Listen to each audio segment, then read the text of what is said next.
Joseph was sold into slavery. It says, now his brothers went to feed their father's flocks in Shechem. Israel said to Joseph, are you not your brothers feeding the flocks of Shechem? Come, and I will send you to them. He answered, here I am. Israel said to him, please go and see if it is well with your brothers and well with the flocks, then bring back word to me. So he sent him out of the valley of Hebron and came to Shechem. A certain man found him wandering in the fields. The man asked him, what are you looking for? And he said, I am looking for my brothers. Please tell me where they are, feeding their flocks. The man said, they have departed from here. I have heard them say, let us go to Doneth. So Joseph went after his brothers and found them in Doneth. When they saw him distance away before he came near to them, they were conspirators against him to kill him. They said to one another, the master of dreams comes.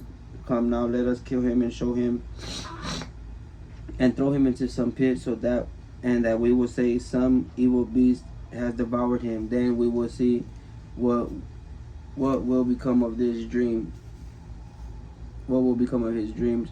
But when Reuben heard it, he rescued him out of their hands, saying, let us not kill him. Reuben said to them, shed no blood, but throw him into the pit where in the wilderness, but lay no hand on him, so that way he might rescue him out of their hands and deliver him into his fathers again. When Joseph came to his brothers, they stripped him of his coat, the coat of many colors that he had on, and they took it and threw him into a pit. The pit was empty and there was no water in it.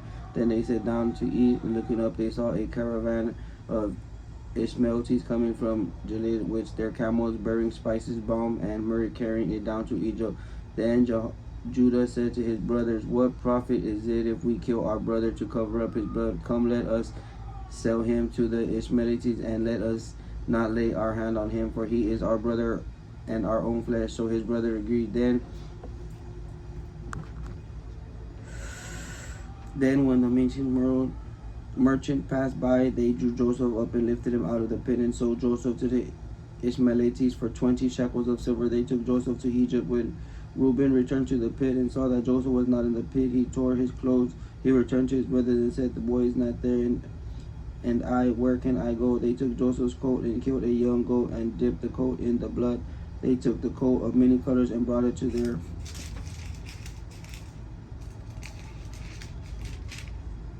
father and said, this is what we have found. Do you know whether it is your son's or not? He knew it and said, it is my son's coat. A wild beast has devoured him. Joseph has without a doubt been torn into pieces. Jacob tore his clothes and put sackcloth on his waist and mourned for so many days. All his sons and his daughters rose up to confront him, but he refused to be comforted. And he said, for I will go down into the grave mourning for my son. So his father wept for him. Meanwhile, the Midianites sold him to Egyptians, to Potiphar, an officer of Pharaoh and captain of the guard.